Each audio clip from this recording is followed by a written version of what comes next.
You know where you are?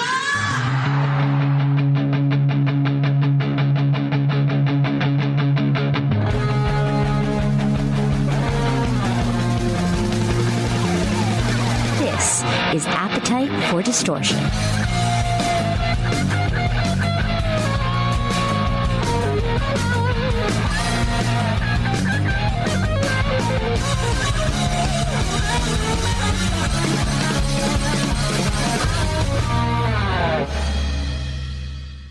Welcome to the podcast, Appetite for Distortion, episode number 435. My name is Brando. It is the General Review 2, Still Punny, Electric Boogaloo, The Search for Curly's Gold, the Two Towers, other sequels, Secret of the Ooze. I wanted to do another review, a part two, if you will, because unexpectedly, but quite uh, in the good way, is that I got a lot of wonderful feedback from you. Not that I'm not used to good feedback, but I'm like, you know what? I really haven't spoken about the general at length, and this is a Guns N' Roses news, and I want to get this out there, but I can't find the right words to just put it out there on social media, especially X, Twitter, where it gives you a limited amount. Like I want to talk about this, and just from as a GNR fan, not break it down, just talk about my feelings, not the history. You can read about the history online, and other places have spoken about the history of the general and what it was, and Sebastian Bach talking about it all those years ago. But it's all the fan made hype in addition to that. And then we got this song, and just trying to marinate my feelings, because this is like, yeah, this is my favorite band. I've unexpectedly morphed or had this little sidetrack career thing going with my career, this podcast talking about it. And I'm like, wow, these new songs, like, this is just, I'm going back to having to defend this band to my friends, to my coworkers, like back in the days of Chinese democracy, you know, instead of where's Slash, and just like, where's the rest of the band? It's Axel and Bucket, or Robin or Ashba, whoever. Now it's, oh great, Axel is back with Slash and Duff, but where's Izzy? Where's Steven? So it's kind of like you find yourself in defense a lot as a Guns N' Roses fan. So I just wanted to, while I have a microphone, I'm lucky enough to have this platform because of all of you. Let me share my feelings, and like 20 minutes talking about it, and wow, just great feedback. So I wanted to kind of express more of my feelings and share some of your thoughts as well on the general, because I don't want to just flat out say I don't like it, even though that was my initial reaction. I don't like it. This is the worst in my world. I'm admitting to you what my initial feelings were, but I wasn't cool with that. But am I convincing myself to like the song? I think you just have to look at it as just such an abstract, where it's not a 2023 song in a variety of ways. Yes, I'm not just talking about how this was written years ago. I'm saying it's not written in the style of 2023. The catchy hook, the TikTok jingle, it's not written that way. This is a part of a puzzle, I believe. So I kind of will start there, when I just put out just a brief summary of trying to find some words on social media when I shared the last review. Uh, just brief words, and then if you wanted to hear my extended review, obviously click the link. So I put first listen. Yikes. It was a yikes first listen. Well, I do appreciate it the more I hear, which is true. I'm admitting to you right now, and I've said it's almost uncomfortable to listen to. And I believe it's a listener of mine, Montano Carlos. I'll give him a credit. I'll give him credit because I mentioned his quote last time, that it sounds like a horror movie. And that kind of changed my perspective, because I love horror movies, and some of them are uncomfortable to watch. Yeah, I mean, now I can kind of watch the Human Centipede, and I know what's coming, and I have to like be in the right mood for it, and it's like it's silly. But the first time was like, I'm like, what am I watching? But I'm gonna keep watching. Like, it's like, what is this? So that's kind of like, I don't want to compare. Maybe I just did the general to the Human Centipede, but well, you know what? Maybe I will go with that analogy, because it's part of a piece. It could be part of a trilogy. Is Monsters the end of the the GNR centipede, the human Chineseipede? Oh, maybe this is good. Why I don't have a guest right now or a co-host. This is just how me free associating in my warped brain. And but this is why I love Guns N' Roses. This is one of the reasons why I identify and love this band. It wasn't just, oh, I love Welcome to the Jungle. Oh, I love Sweet Child of Mine. It's all this mystery. It's the tongue in cheek. It's like, wow, they put out Absurd as their first single reunion. And what? It's an absurd song with really, really inappropriate lyrics. But there's a part of me that appreciates that. But there were a lot of fans who were like, they got nothing after Appetite. You get a lot of that. So I think you need to understand, or what if you are a fan like we are, you have to understand where some of these songs fit in the narrative of Guns N' Roses, and I think it gives you a bigger appreciation for what it is. It's not going to be a quick hit. You can have that argument that like, why don't you do that? Okay, Axel's an artist. He wants to do it his vision. Because Slash has kind of been consistent with his sound, whatever he's done, whether it be Snake Pit, it be Velvet, it be with Miles Kennedy. It's blues based, hard rock. He hasn't deviated too much. He's collaborated with everybody, so he's deviated in different genres in that respect. There's a forgive me for not uh remembering the Twitter handle of this person saying that a younger person, which God, I can't believe I said a younger person, that they first discovered Slash through Rihanna's Rockstar 101 and then went back and became a Guns N' Roses fan. Doesn't matter how it happens. That's how I started this podcast because I was only 4 when Appetite came out. So I became a fan after, but I'm not as young as that to become a fan like that. Whatever, as long as you become a fan, who cares, right? So I said it's a piece of a puzzle. Uh, that's what I think the general is, and I'm hoping maybe I will give a final in my trilogy of general reviews if it has a proper release. Meaning, not that like it doesn't have a proper release like with like the leaks that it's on the perhaps EP. You could stream it. These have happened. Um, but it goes to show you all these fans wondering, is it ever going to be streamed? And you're asking me, and how do I know? And yeah, eventually it's going to be streamed. Could Guns N' Roses have said yes? They didn't say anything. Is that maybe a tactic to get you to buy? Or what if this is the only way to listen to the general is to buy the perhaps? I guess I'm going to buy it. Guns N' Roses doesn't confirm or deny or say anything. So I think that's where the problem is that you have people like me that are filling in the gaps of just theorizing. I mean, that's always been there in the press, the media, but I like to think I do it differently in a good place for Guns N' Roses. I'm not out there saying the general sucks because there are still fans that say that. I'm like, you know what? Even though that's kind of like that was my first taste. That was my first. It wasn't love at first sight, but it's definitely an appreciation for what it is in the GNR discography. So I'll read some of your comments. David Talbot on Twitter said, I think it's undoubtedly a piece of a puzzle.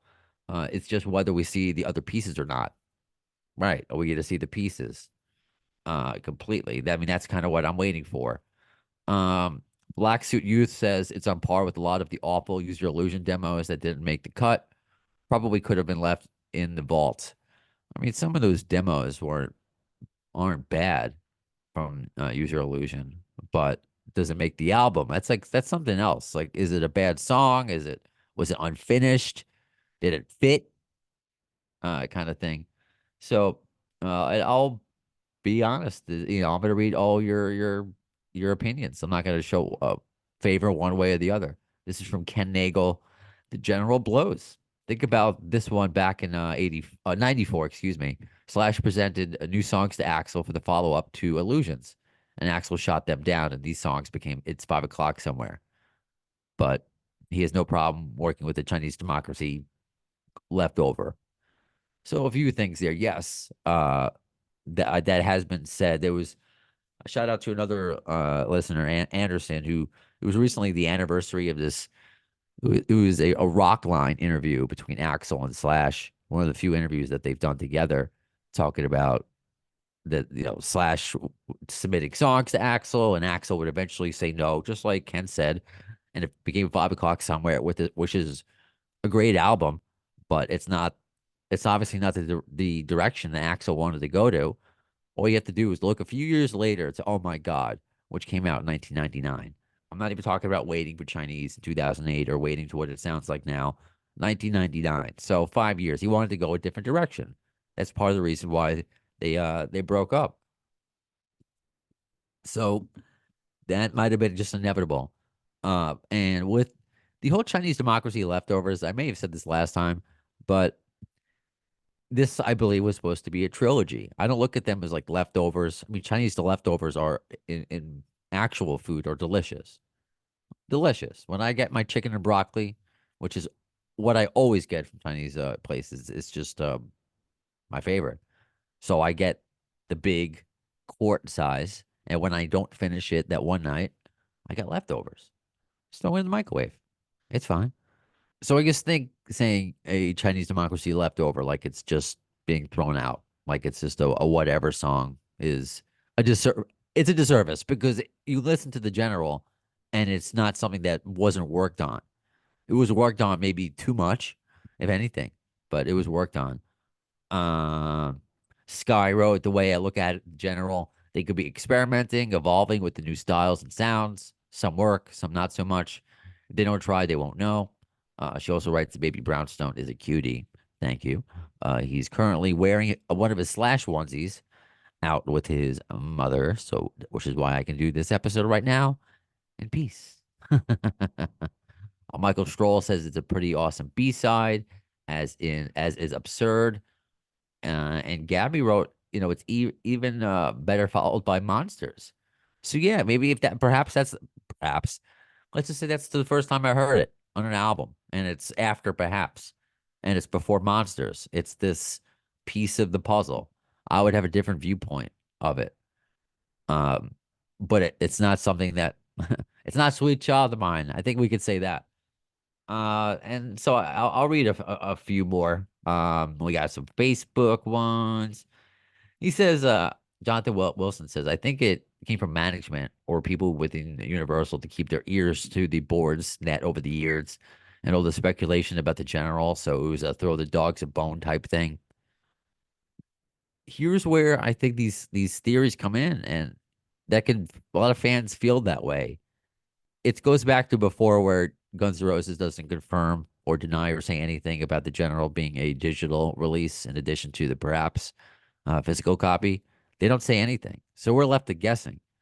So what I really wanted to say in this second part, the second review, episode, the second part of the review of the general is that I wish there was communication. If they came out and said, you know what, before we start a new chapter, we got to close the old ones. That's why we're playing Velvet. That's why we're playing Chinese on stage.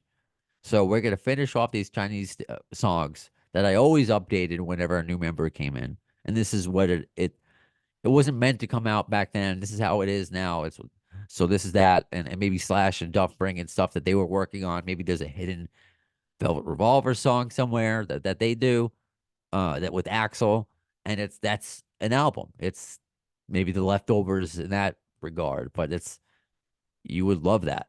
That wouldn't be leftovers. That would just be like, wow, that's some movie you're telling. This closure, these wherever you are artistically then and now, and mentally then and now coming together. I can wrap my head around that. And then we're gonna work on all new stuff.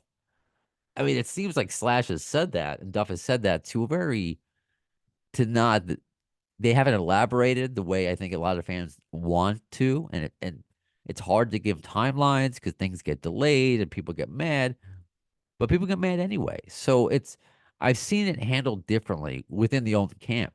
So when Duff, people have had issues. I saw right on my timeline, both Facebook and Twitter, where, hey, I ordered this a few months ago. It's on back order.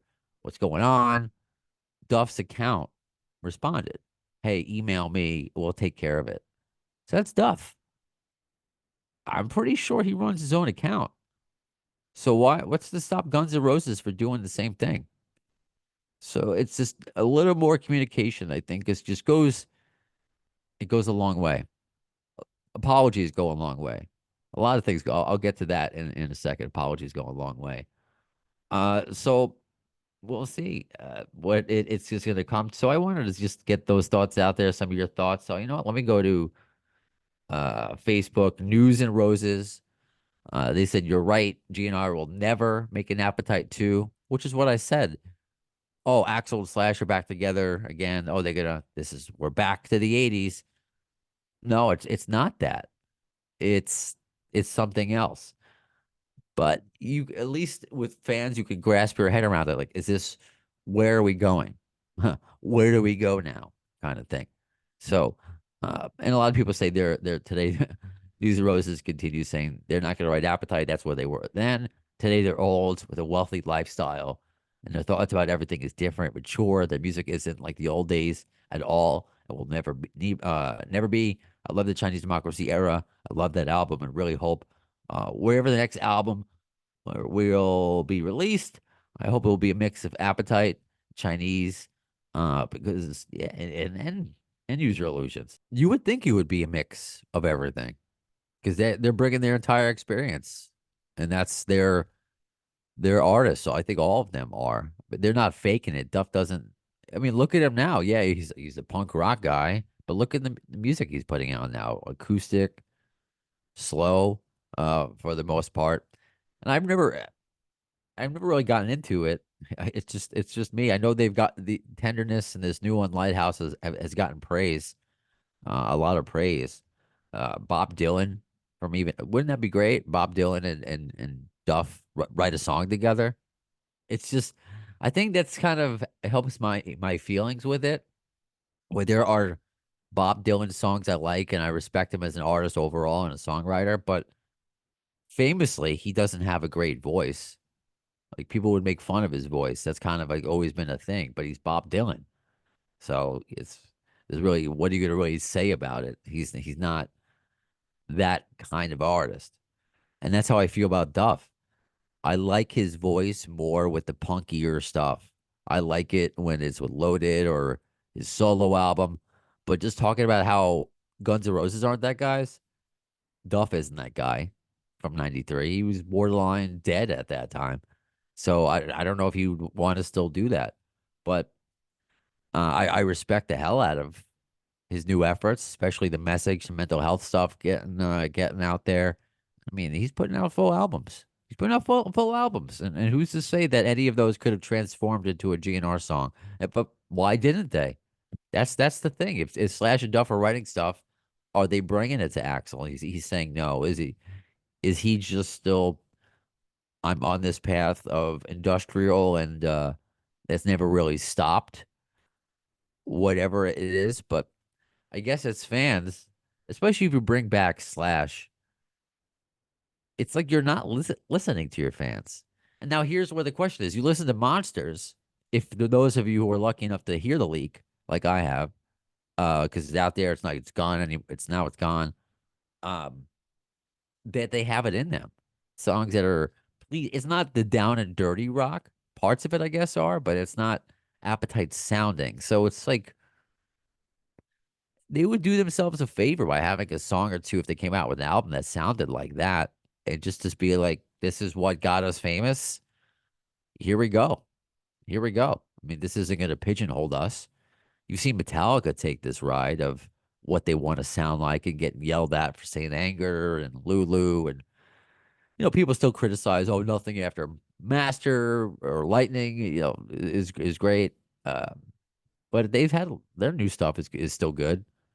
It wasn't the most recent one, but Death Magnetic I thought was great. The new one, 72 Seasons, is good too. But they've dabbled. They've been in and out.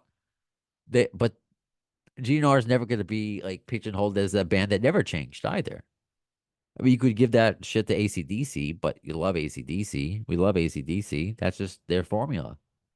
So is GNR's formula ever evolving? But you think Guns N' Roses, you think Appetite for Destruction. That's the and Use Your Illusion. Really, those are the first images that come to mind. But now they're rewriting, they're extending their history, and just so we don't write history incorrectly, or we're just guessing and speculating, and it might be an easier ride knowing what GNR is like going to do, but it gets more communication. We haven't gotten a really true interview, I think, from Axel in a while, like an Eddie Trunk type of interview. And thank you for those of you who ever say that I should. It's just funny. I'm overcome. Like, yeah, I guess I can kind of just laugh at my laugh. Oh, and I do want to forget this because this is kind of the whole reason. This really was one of the main drivers of doing the second part of the general. So rather than answer this guy on YouTube, let me answer it here. So, I mean, it would have been nice if you wait. Did you have a name, or is it just your unique username? No, I guess a poet. Let's just see. Yeah, a poet OM1WG wrote, "Hello, Brando. Happy New Year. Happy New Year. And thank you for your podcast.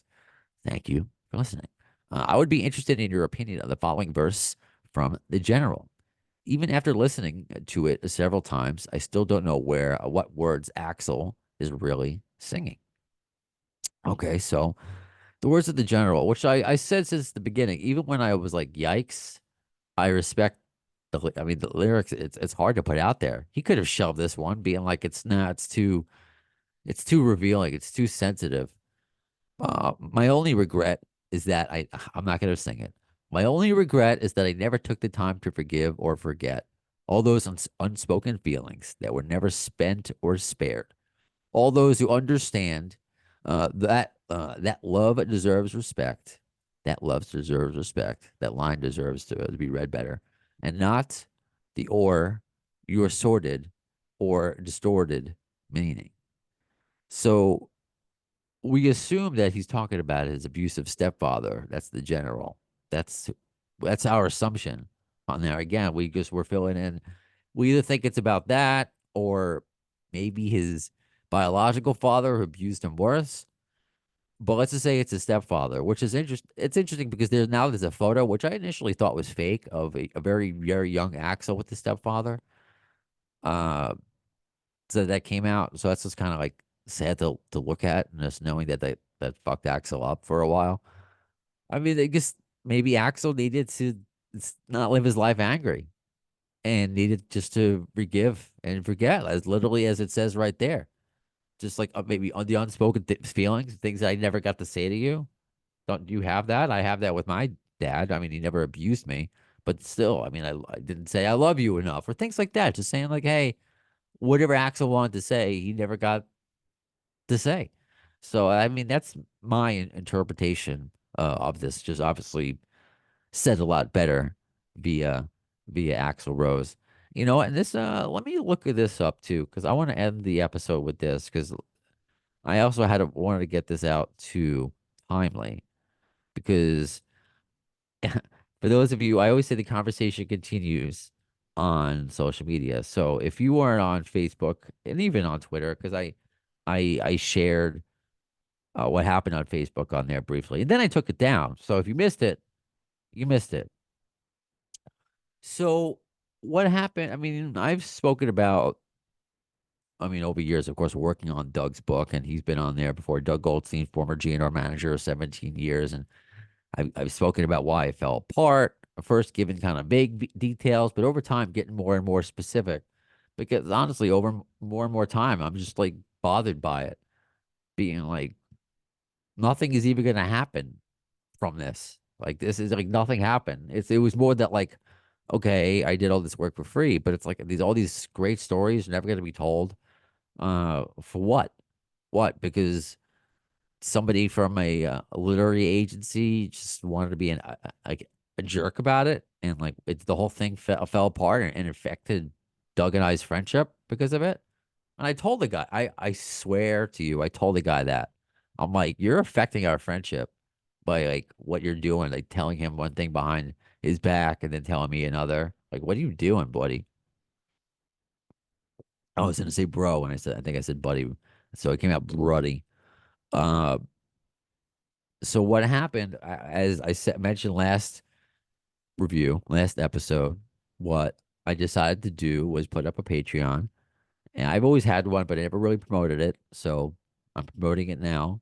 Patreon is up there, going in my social medias. It's in the Linktree link. It's the first one, Appetite for Distortion. Yeah, yeah, yeah. So you go there, and just for $3, you could get me reading what we wrote as the first chapter. And again, what I said when I say we wrote, he told me, tell me a story on Zoom for like an hour, hour and a half, maybe 2 hours. I would transcribe it and put it together so it flowed and made sense.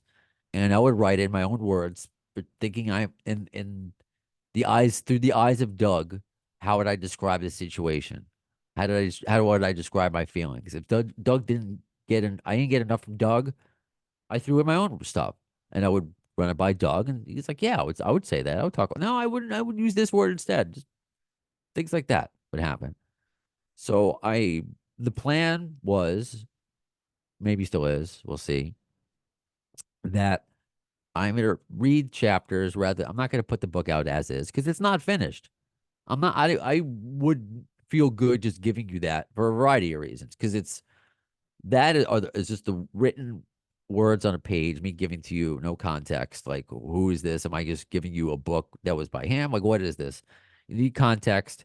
I'm here to give you context while I'm reading it with you. So it felt like if there's a right thing to do by it, with it, I felt like this is the right thing to do with it. If the if the only other option is nothing, this is the best option I think to do it. Was to go and just read it.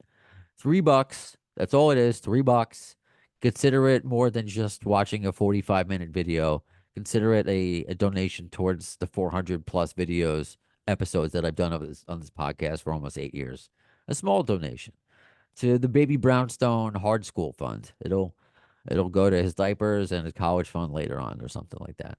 So just $3. And I was gonna see how it would go because maybe there are some chapters that worth a little more because there's more to it. More reading, some that are not completed chapters. Hey, a buck, whatever it is. I really had it was just flying by the seat of my pants, so to speak, in a way. Some plan, but another plan. I've never done anything like this. So then I got tagged. I haven't heard from Doug in quite some time. The only times he would reach out to me would be unrelated, and it felt like just like an ex girlfriend just trying to talk to you about like when you never had any closure. Because I never had any closure. I had to take the offense of being like, you're not making a decision. I told you if you want to go with this guy, just go. I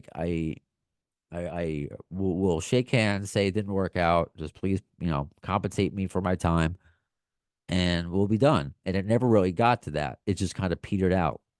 I almost felt ghosted in a way. So I'm all right. Goodbye, fine. So like over a year passed. And then this came around. So I'm like, I haven't heard from him. Then of course now that I'm selling it, I'm like, oh, okay, now I would be shocked if I didn't hear from him. Put it that way. I would have been surprised if I didn't hear something from him throughout the entire process. Didn't know it would happen right away. Right away. So he tagged me saying he said I'm selling the book without permission. So Doug and I spoke on the phone.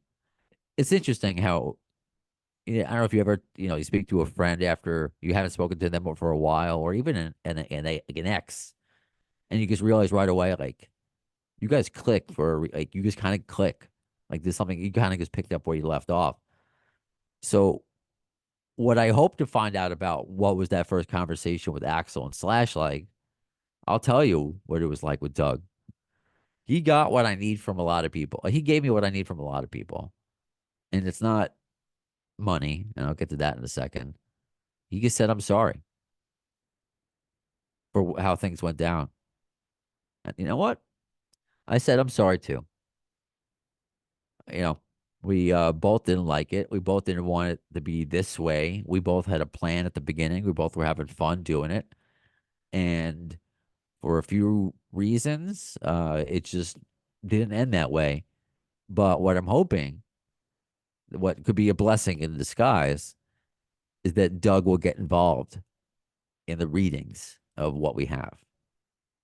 So right now we'll see what the next installment is. So you can go to Patreon right now if you would like. Watch me read the first 45 minutes of the book, and perhaps, pun intended, Doug will join me for other readings, which is a completely other, which opens the door to so many other things. So we'll see if that happens. But if anything, it was nice to talk to him again. You know, he's been through some stuff, as Doug always is. He's always battling something in life. Uh, so I'm happy that because this isn't it's not something I want to do it like that. I'm not a shady guy, but I'm like I haven't heard from you. People are asking me about the book all the time. And I'll do you a little favor here because we were talking about Stephen L. Bailey before the with a picture of Axel and his stepdad, something that is in the book. And if we get to that point, I'll read you the whole chapter. Okay. If you know Axel's mom, his mother was somebody who was under the spell, for a lack of a better term, of Stephen L. Bailey, an absolute psycho, a violent man. If you look at that, then Axel is just going to go for the meek. That's his example of a man, a woman who's meek and would listen as opposed to standing up for themselves. And Axel admits this, by the way, in that Rolling Stone interview in '91. That's not being controlling at all. I don't mean to assert that. He doesn't do it on purpose. It's just based in his upbringing. I think that ended up I think that he ended up looking for somebody who's looking to be helped. Axel's stepdad, Stephen Bailey, needs to know that I think he's an asshole because he still walks the planet. You fucked Axel up. Fucked up Stewart, fucked up Amy. Those are three people I love and care about. I love Amy. I love Stewart. Good people. And stepdad fucked him up. So, what chapter is that, by the way? Let's see. And when I say chapters, like it was all like an extensive outline, right? Like this was a whole process I have been doing. And like when I talked to other people who wrote books, did it the same way. Oh, that would be the last one, 20. So in theory, there are 20. And that one, he talks about members of the Guns N' Roses family. And that was something I threw at the end because I didn't have a place to put it in the book. So there, again, the book is a controlled mess. But I think the best way to do it would be as a podcast. So let's let's hope that happens. This could be an all blessing in disguise. To do that. This could be a lot of fun. So stay tuned. Okay. As far as upcoming episodes of Appetite for Distortion, because again, thank you for just listening to me and like to talk. Like just to there are people like I just like hearing you talk. Uh Great episode. I was just like, this is just 20 minutes of me talking just to I haven't done an episode in a while. It was, the holidays and the baby and especially booking guests and all of that stuff. I mean, it's because people are on vacation. So I have something like pending, like, oh, we'll get to you in the new year. So I gotta wait for those. But one I did book Pat Gesualdo, the founder, the CEO of the Metal Hall of Fame. So I asked a few weeks ago what you consider the most metal Guns N' Roses song. And of course, I don't consider them a metal act, but I think there are hints of metal in Guns N' Roses. I guess more so of the Chinese era, because a lot of, and I believe like Chinese Democracy, the song, Shackler's Revenge, Oh My God. But even on Appetite, some people thought parts of You're Crazy sound a little bit metal. The drums at the beginning of You Could Be Mine could be metal.